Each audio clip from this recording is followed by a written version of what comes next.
So now we work on the body itself, for which you've got 3 pattern pieces.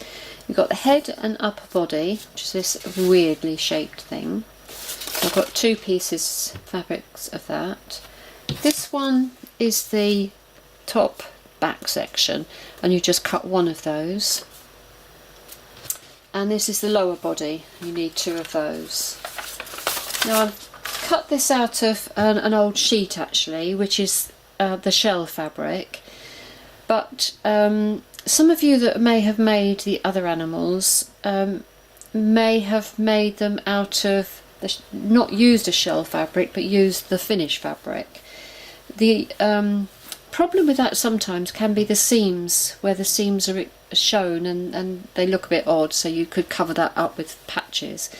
But likewise with this one, you've got quite a lot of seams on the head. But if you had a small pattern that didn't show where, I mean a large pattern obviously you would see sort of pattern matching wouldn't work, but with something like this you could see that you might be able to get away with using that and then putting the odd patches over top of it. So the choice is yours, but for the benefit of people that have not done any of my patterns before, I'm going to work in the shell fabric and then add the patches to them.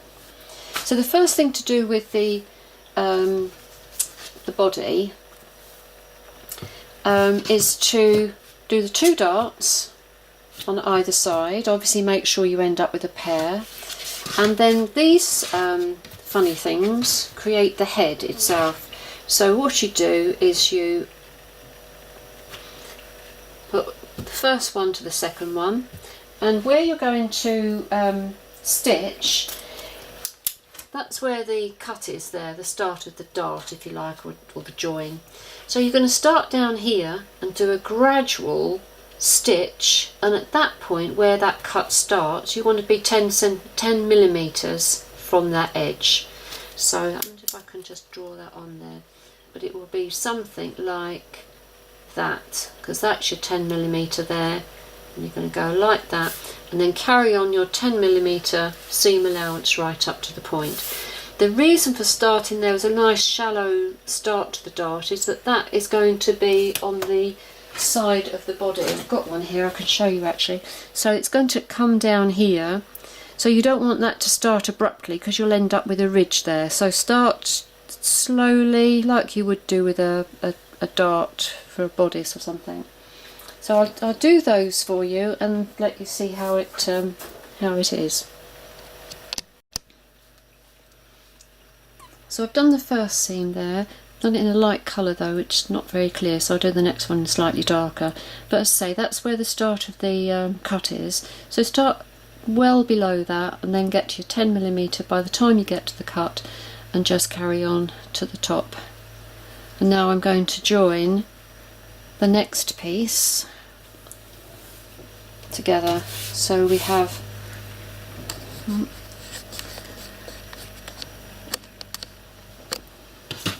so you can see this is creating the shape of the head. So now we join this one to this, and again start below the beginning of the cut there. So start about an inch below. By the time you get to the cut you're into your 10 millimeter, and then go to the top. And I'll use a different thread so you can see a bit better. So you can see I've added the second seam along there now, a bit clearer to see with the darker, slightly darker colour. So again you're starting about an inch below the start of the seam, and by the time you get to the seam you want to be your 10 millimeter in, and then all the way to the top, and that creates half of your head. And the next thing you want to do is to add the top back panel, which is this little piece. It's wider at the back, so just remember it's got a big bum. And to do that you've got opposing curves, so you've got to ease it a bit. But start at that dot and go round and round to that point there. So we've now got the body and head at this stage. We've added this panel, the top back panel, but that only goes on one side, so only one piece of that. So either side will do, but anyway, I've got it on this first side. Now we have to add the lower panel, and you can see there's 2 dots on the front there, 2 dots there. So what we're going to do is to match up those 2 dots and go to that point there where the little dot is there, and then up to the tail. So you'll have a join at the top there. Okay, so that's the next thing to do, and that's it pinned in place. So you're starting the double dots through past the darts, joining up this point here and up to the tail. So now we're going to join the 2 halves together. The only thing to consider is that you've got this point here where you've got the back panel on one part, not on the other. So when you stitch down this back section, you need to just line up those points together, and then you'll be carrying on that 10 millimeters along there. And we'll start off with the front, so we go from the front all the way down to this point here, because we're leaving a gap here for the stuffing. So we do the 2 fronts together, starting at the crown and along the front, joining these 2 seams together, and then down to this stop here. And then we do the back section, and there's a gap at the top of the head also for stuffing, so that's left open. So you start there, you'll join these 2 dots together, and then continue over that panel to the tail, join those dots together, and then come down to the gap at the base there.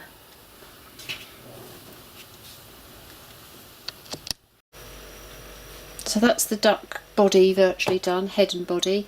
So started at the back of the head at that point because that's left for stuffing, gone all the way down. Make sure when you get to this point that you tuck your the other little panel underneath, and make sure you catch that point to the tail and down to this opening, and then again start at the top, come way down to that point there. So that's ready to wire and stuff. You definitely need the wire in here because obviously the neck is thin, and it's going to just wobble. The stuffing will crack and it'll just wobble. Just one point though, when you do the head, make sure that you get those as close to 10 millimeter as possible. Just having 1 millimeter out will make the head quite a different shape, because you've got 2, 4, 6, 8, 10, 12 seams. So you could be as much as 12 millimeter out. So be very careful that it keeps your guide around that section. Obviously the body is not so important, but the head is. It could make quite a lot of difference.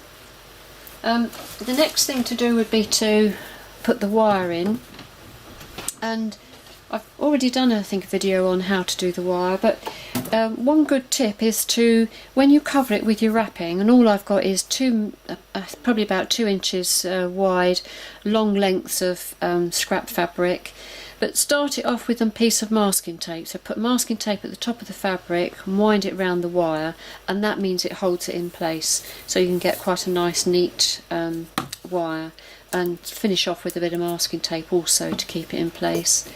Now this is 50 inches I think, but there'll be a guide on your map because it depends what size you do, but essentially that's got to go up into the head. So let's start.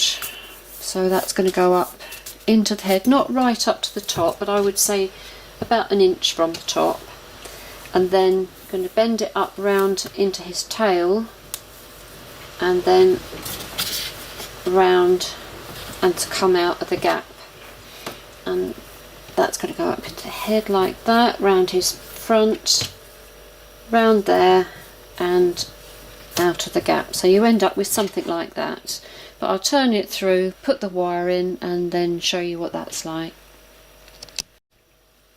actually before you turn it through, just snip this back section here where the top back fits on there, and trim the seam around the tail to remove the bulk, and a little bit on the top as well.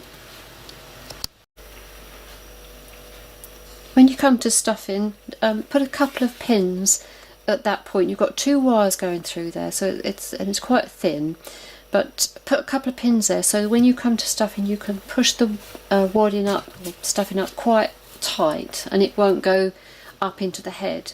When you've done the body sufficiently, then you can take the pins out and stuff from the top so you don't get a hollow there. And by the way, these old paintbrushes are brilliant for helping the stuffing get into place.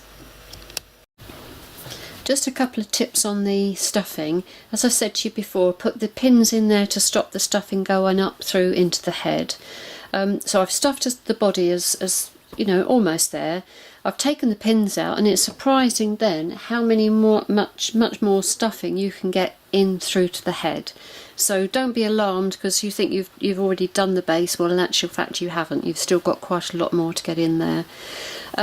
You know, I said to make sure that wire is 1 inch from the top. Well, do make sure of that because it's surprising how that can creep up. So you don't want the wire to be stressing at the top of the head, so if anything make it even less. I'm going to put the wires at the bottom where you've got the excess wire, just fold them back and stick them back in again. That's fine to do. And I've got a bag of pebbles from the garden. They're not from the beach, they're from the garden, so and I'm going to pop those in there just for a bit of extra weight. You may think they don't go in there, but they've just come out, so it's got to be stuffed quite well, and you know, try and enjoy it, because this is, the stuffing actually can make quite a difference. So you know, just make sure you get that nice shape. The wire, I can feel it underneath there, but I don't really want it too close to the outside if I can help it. So yep, still got a bit more to do, and once I've filled it and I'm happy, then I'll close the gap at the top and at the base as well.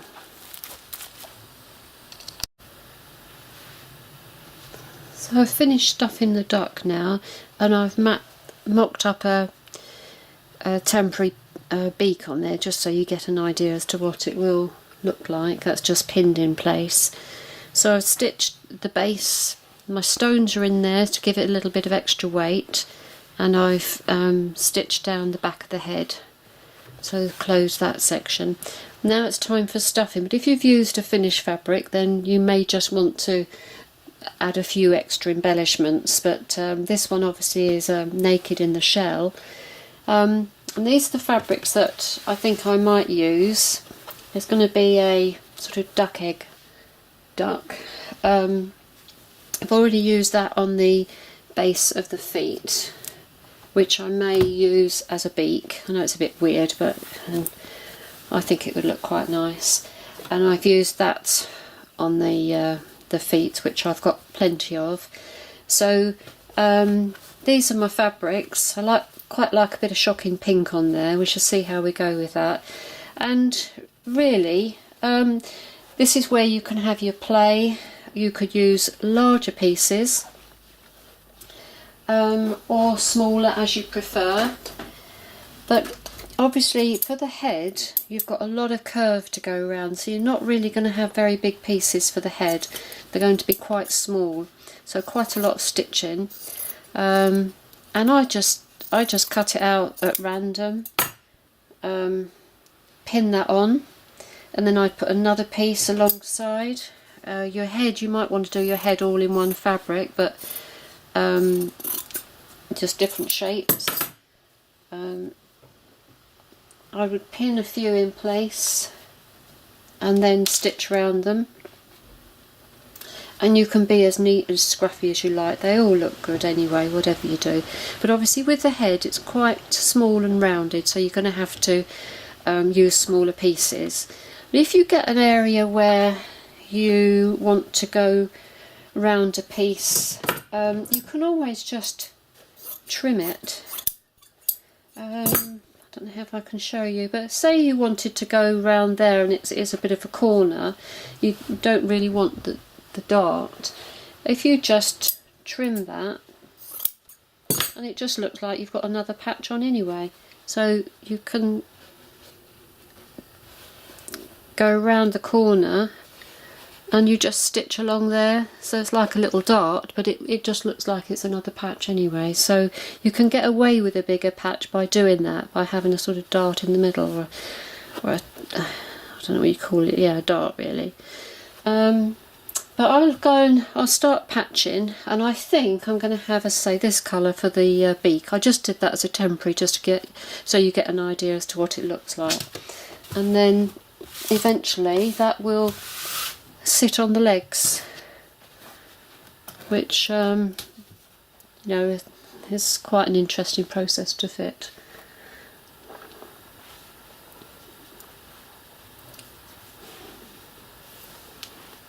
And the stones are inside there, so it just gives that bit of extra weight.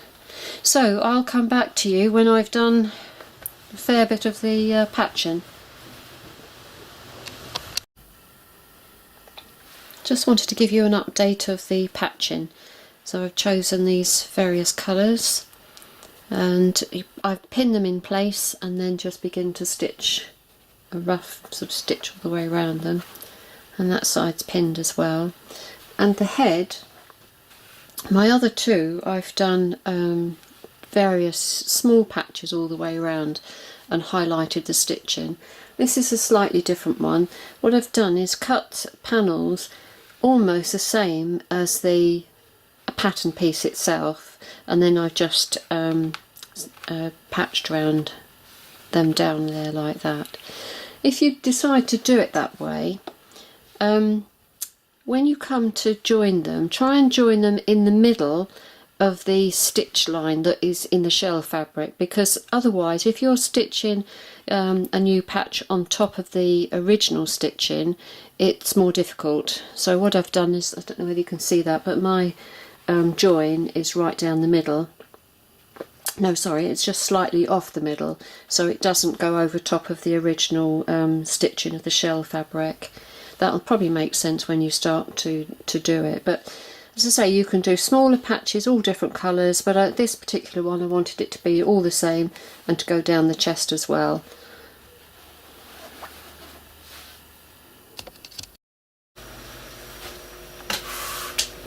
Just like to show you how far I've got to now.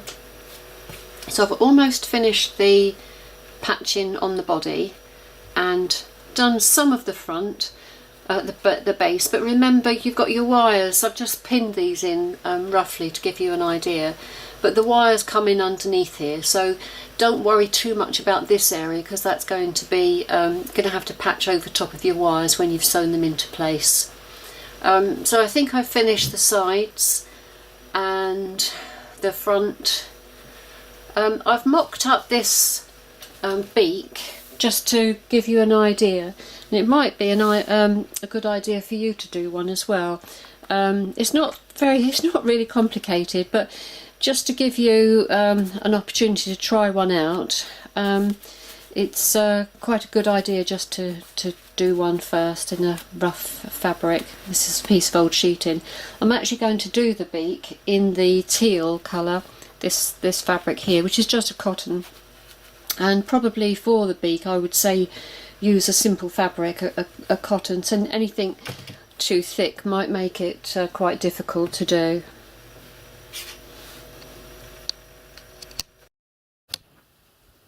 We're now going to move on to the beak. So you know, you might like to do a test one, just have a go at it. But this is finished fabric now for my my duck. So I have cut two of the side face or side beak, one of the under beak, and in a piece of card, this is actually just a piece of Weetabix, one of the beak base. But you will probably need to trim that a little bit, because it depends how much sewing you do in the wrapping the wire around. And this is electrical wire, which I find is just so good and pliable.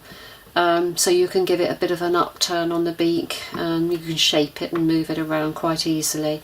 So you just need a length of electrical wire, which hopefully you can acquire somehow. The first job to do is to join where you've got the double dots at the top, join from that seam and that double dots to the corner, to the point here.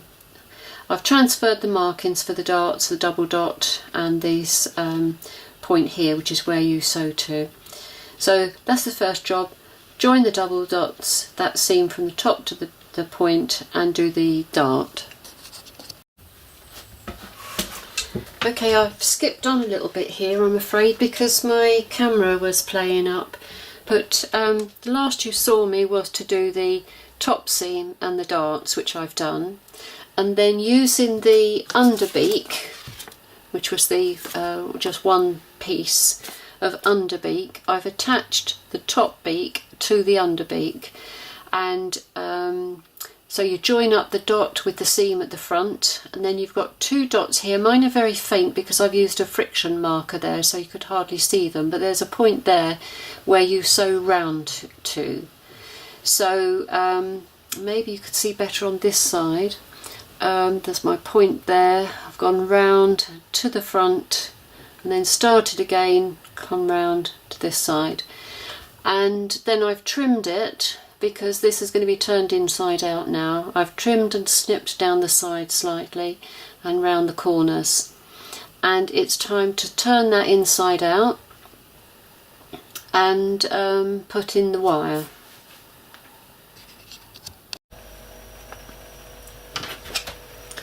So now we've turned the wire, the fabric through. Make sure that the ends are nicely poked out, and in these little corners as well. And then maybe shape the wire a little bit and pop it into the beak right up to the end, and then you need to judge where you've got to snip to go up into that little corner piece. So I'm pushing it down as much as I can, and I think I'll do it there. So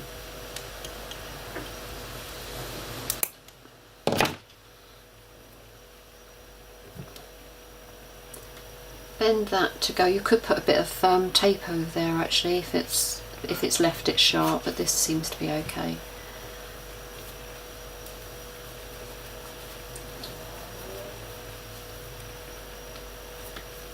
So that's up into that corner, which is going to be fitted onto the face.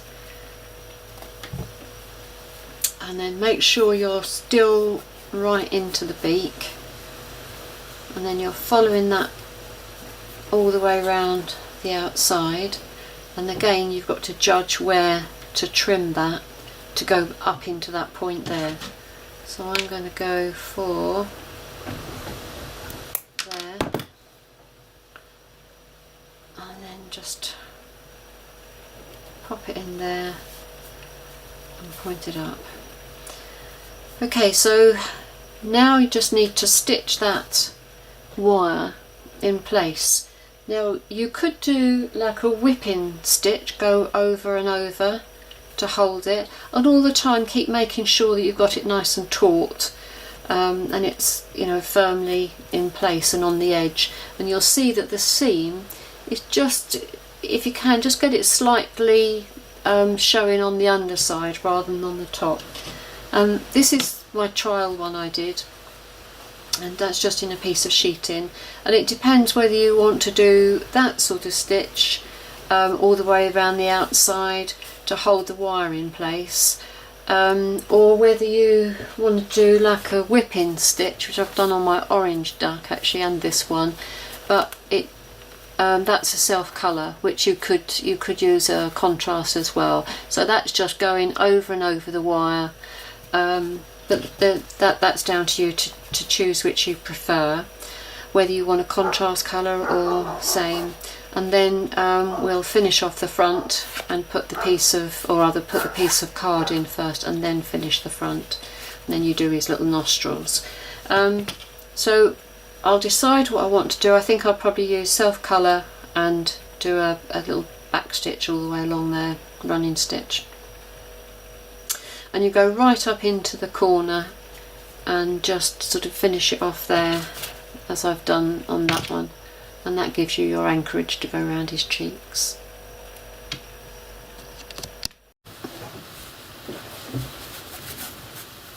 Once you've stitched all the way around your piece of wire, put the card inside and get it right to the end. You may need to trim it. This one's alright actually, but because it just depends on how you've stitched it, with what sort of seam allowance or what type of wire you've used. And then you're going to stuff it, but it's a bit of only a light stuffing with this one, because you don't want to stuff it so that it's a great big blob. It's just a light stuffing at the point of the beak.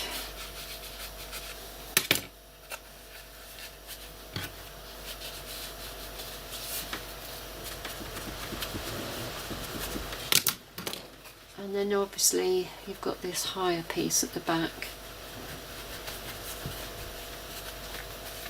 It's going to look a bit like that.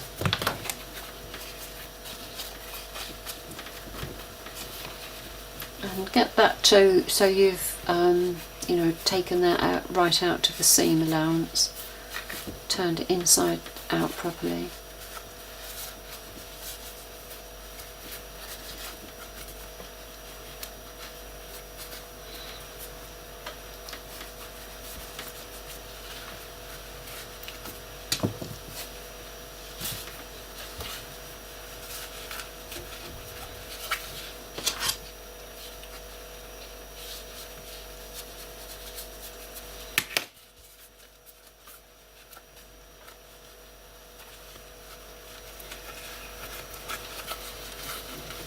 So I haven't got too much at the front there, just enough to make it a smooth incline there towards the top of the beak. And then make sure you've stuffed it well enough so that the seam comes out properly. And then this bit, you can see the card underneath there. And what you're going to do is try and maintain that height there, bring that top fabric down and stitch just along here, just to close the gap there, and then this remains oversized, so go around the cheeks of the head, and then later do the nostrils. So I think that's around about what I'm happy with. So I'm going to say try and maintain the height at that point, and then just gradually put those sides in and the top in to maintain the shape.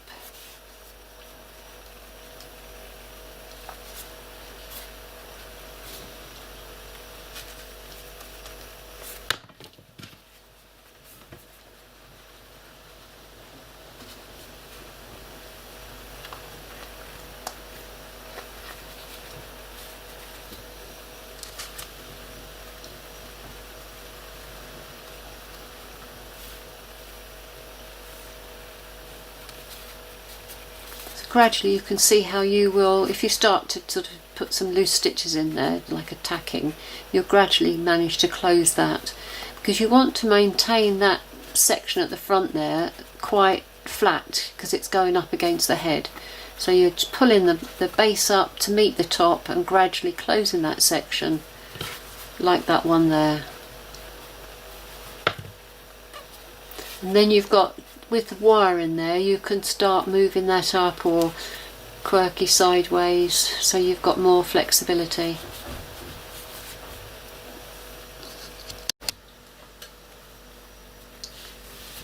So I just want to show you how I've pinned this in place. So you pin the nose, I think, first. Pin the nose in place, and then you can draw out these side pieces because you want to pull them as wide as possible. If you've got the eyes in the position where you want anyway, and then you can put the point of the nose, the highest bit of the nose, in the middle, and then pull out the sides of the beak. I've done rough eyes, something like this. I've done a dark edge to them, so that's one big piece. This is only just pinned in place. Then I've got 2 layers of the lighter white colour, slightly off-white actually, and then this, which is actually the reverse of the fabric I've used there. It may change again, I'm not sure, because I think black was too dark, and this may still be a bit too dark, but I'll stitch around them and give it some thought. But it's basically a dark piece, the light piece, a dark piece again, and this little bit which just gives a bit of a highlight to the eye itself. I'll take the beak off so you can see the finish of it. So you can see my initial tack in there, which I've left in there for you to see, and then you just close that gap as best you can, maintaining that height and making sure that that is as flat as possible, because that's going to go up against the face. And as you draw it, you definitely need a curved needle for this bit, because as you draw that close to the face, you'll get that more of an emphasised ridge there as well, because you're going to be stitching along here and underneath by the card to get it up to the face itself. So I'm going to complete the eyes and do the beak now. And there's a little extra for this these ducks. I've been doing just a little triangle of fabric, something contrasting, to just go on as a little tail and a little crown. So that's something. All I've done is cut a little triangular piece, maybe put interface in there to stiffen it up, zigzag round the corners, and then just stitch it in place so it gives it a little bit of a crown and a tail. And then the next job will be to fit the legs for it, because this is all just temporary, so that I can show you how I'm progressing. I've just fitted the beak, and definitely you need a curved needle for that. And what I do is just take up a little bit, maybe 2 or 3 millimeters of the head, and then on the beak, and then on the head, on the beak, and then try and get this to come to a nice point at the top. Go from, well actually I started in the middle, went down one side, underneath, and then back up to the middle again. I've done the eyes, which they look quite dark. It's actually not black, it's this fabric but in reverse. The reverse of it is a bit darker, and I've just got to put a little bit of a highlight in a corner. And I've also done these, the little tail, yet to do the head one, which would be slightly smaller because I don't want it to be so big on there. And all I've done there is do a couple of little, or 3 triangles, and I've put pipe cleaner inside, so it's something very light and small, so it can be twisted and moved a little bit, so at least it sticks up. So next job is to finish off his crown and then attach the legs.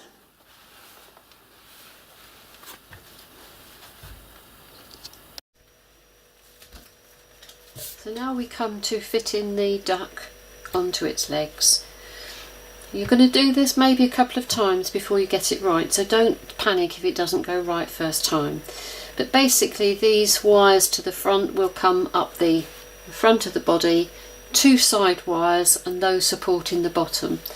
So put it roughly in position. Now you may want it slightly at an angle, you might want it to be a bit quirky, lean over a bit, so that's your choice.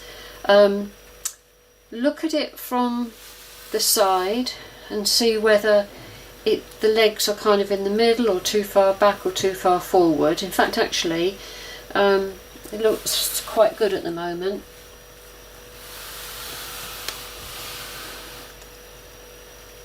And then the legs, the supports need to be as close to the body as possible so that you've got maximum support.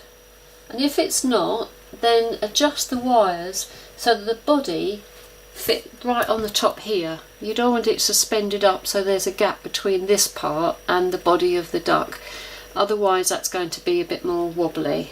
So make sure that your let me see if I can show you here, so that the top of the leg is actually right close to the body. And I mean, that side looks okay.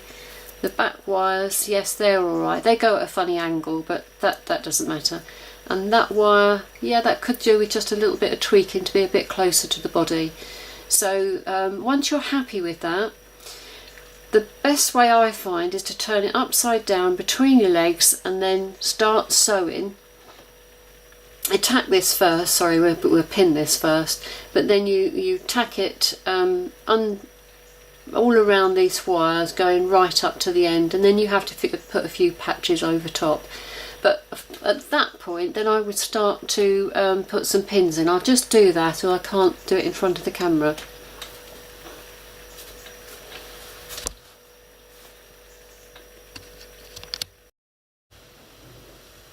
Now take your time over this, and it might be that you need someone to give you a hand, hold the duck while you pin the wires on. I do manage on my own, but I wouldn't say it's the easiest thing to do. To give you some guide, the centre line is roughly between the two legs. So if you go too far off at that, obviously it won't stand up. But so when you're working on the legs and pinning, just make sure that your middle of your legs is sort of in the middle of the stitching there. So then we've got the two wires forward, here and here, two wires to the side. One wire has gone over there, and the other one is crossed underneath here. So it depends how wacky you have your legs splayed out. You might want them closer and looking more forward. But obviously you've got to make sure that it will stand, is quite solid. They can be adjusted a little bit, the legs, if you wanted to bend them at the heel or at the very top of the leg. But once you're happy with that and how it's standing, then I'm going to use this fabric, which I've used for mainly the bottom part, well obviously the legs as well, and I'm going to patch over these wires. Obviously when it goes up a little bit higher, I'm going to have to use that sort of floral pattern as well to go there. And yeah, patch over as aesthetically pleasing as you can, and then that's it, nearly done. Now you definitely need a curved needle to put these to stitch these wires on in place. And what I've done, and what helps with the stability, is with a curved needle, take about an inch, so that is actually going up into the wadding and gives you a little bit more stability. So you go up in an inch, come out by the wire, go over the wire, another up in maybe an inch, and keep doing that up and down, and then gradually go over. It's just that way you're actually getting hold of a bit more of the wadding to help with the stability. So I'm just going to cover these raw edges and the wires now with additional patches, and then it's almost done. And there's our duck finished. I've covered the wires with extra patching on the base. I've fitted his little tail feathers, and that's got pipe cleaner inside. I've done his crown, and I've also done a few stitches going through the beak to indicate his nostrils. And by the way, this colour is actually a beautiful teal. On the screen it looks very green, but this is a lovely blue and teal colour. Anyway, I hope you have fun making your own duck.